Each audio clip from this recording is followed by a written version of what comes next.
வேலைக்கும் போல காலேஜுக்கும் போல என்ன பண்ற வந்த உடனே நீ வந்த உடனே ஆச்சு எங்க போயிருந்த மேல எல்லாம் கை வச்சு சாவச்சிரும் போல ஸ்கூலுக்கு இருக்கும் போல வேலை வெட்டி போல என்ன பாத்துக்கிறீங்க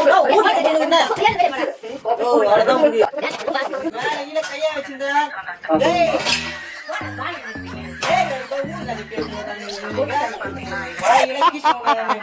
ஏர் வேலைக்கு போய் வந்தேன் ஏர் வேலைக்கு பார்த்து ஊர் கடையில பேசினு உட்காந்து டிவி பாத்துன்னு அண்ணி என்ன காலேஜ் போறேன்னு தொடக்கத்துல அடிக்கிறேன் இந்த மாதிரிலாம் பண்ணி நினைச்சுக்கோ வெட்டு ஒரே யோ நீ அஸ்வியா என் மச்சான போன் பண்ண வச்சியா வந்து பைக் எடுத்து நின்ட்டா யாரு மச்சான் ஒரே வெட்டு இதே மாதிரி பண்ணிடு சும்மா ஒரே குத்து குத்தா இந்த பையனுக்கு பயம் இல்லை.